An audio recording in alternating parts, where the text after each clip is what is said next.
शिव पुराण के अनुसार भगवान शंकर जी ने ही विष्णु जी को उत्पन्न किया। एक बार शिव जी ने पार्वती से कहा कि एक ऐसा पुरुष होना चाहिए जो सृष्टि का पालन कर सके। शक्ति के प्रताप से विष्णु जी का आविर्भाव हुआ। वह अद्वितीय एकमात्र सत्य भगवान हैं, जिनके ही रूप हैं ब्रह्मा, विष्णु और महेश। श्री नारायण से ही जगत की उत्पत्ति और प्रलय होता है। नारायण शब्द नीर अर्थात जल और अयन अर्थात निवास स्थान के मेल से उत्पन्न हुआ है, अर्थात लौकिक जल में निवास करने वाला।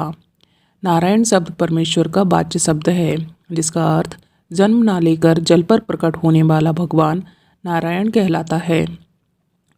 ओम नमो भगवते वासुदेवाय यह 12 अक्षर मंत्र भगवान का मंत्र है। श्रीमन नारायण का उल्लेख भागवत, महापुराण और विष्णु पुराण में अच्छी तरह है। श्री हरि, विष्णु, मुकुंद, नारायण इत्यादि इनके अनंत नाम हैं। श्री हरि के 24 अवतार कहे गए हैं, जिनमें श्री कृष्ण अवतार को पूर्ण अवतार कहा जाता है। सनातन परंपरा के सबसे प्रमुख ग्रंथों में से एक ऋग्वेद में भगवान विष्णु का उल्लेख मिलता है। ऋग्वेद में भगवान विष्णु के बारे में ज़्यादा नहीं बताया गया है। उनका उल्लेख 5 सूत्रों में आता है, लेकिन उनके महत्व के बारे में लिखा गया है। ऋग्वेद में उन्हें वृक्षरीर, विशाल शरीर वाला, परम बलशाली, युवा कुमार आदि नामों से संबोधित किया गया है। भगवान विष्णु के अवतार का अर्थ है उनका इस मृत्युलोक में पुनः अवतरित होना। अवतार की सिद्धि 2 दशाओं में मानी जाती है। पहले में अपने रूप का परित्याग कर किसी विशिष्ट कार्य के लिए नया रूप धारण करना।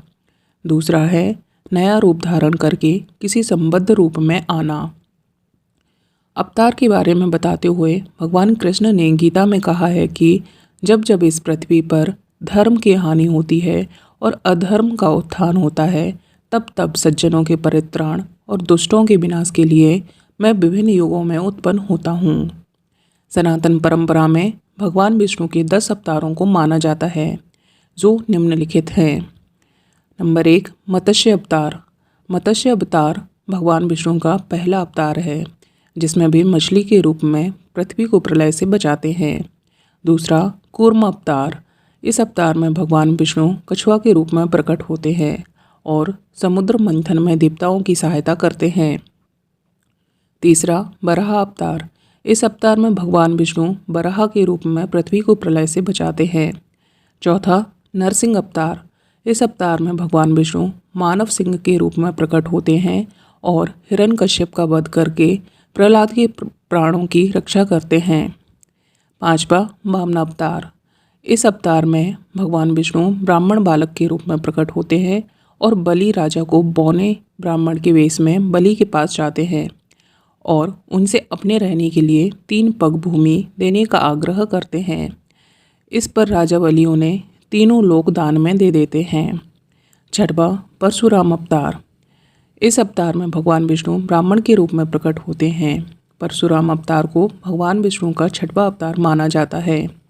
उन्हें भगवान शिव ने परशु नाम का अस्त्र दिया था, जिससे उन्हें परशुराम कहा गया। उन्होंने इस पृथ्वी पर कई सूरवीरों को शिक्षा दी। भीष्म पितामह और अंगराज कर्ण उनके शिष्य माने जाते हैं।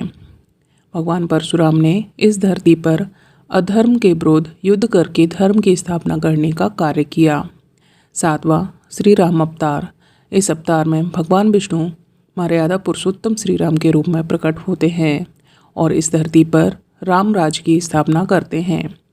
8वां, कृष्ण अवतार। इस अवतार में भगवान विष्णु कृष्ण के रूप में प्रकट होते हैं और मामा कंस जैसे राक्षसों का विनाश करते हैं। साथ ही इस पृथ्वी पर धर्म की स्थापना के लिए महाभारत के युद्ध में अर्जुन को गीता का ज्ञान देते हैं। युद्ध में पांडवों का साथ देते हैं। 9वां, बुद्ध अवतार। इस अवतार में भगवान विष्णु बुद्ध के रूप में प्रकट होते हैं और दुख से मुक्ति का मार्ग दिखाते हैं। 10वां, कल्कि अवतार। यह अवतार भविष्य में होने वाला है, जिसमें भगवान विष्णु कली युग के अंत में कल्कि नामक योद्धा के रूप में प्रकट होंगे और अधर्म का नाश करेंगे। ऐसी वीडियोस देखने के लिए चैनल को सब्सक्राइब करें, वीडियोस को लाइक करें और ज़्यादा से ज़्यादा शेयर करें। Thanks for watching my video.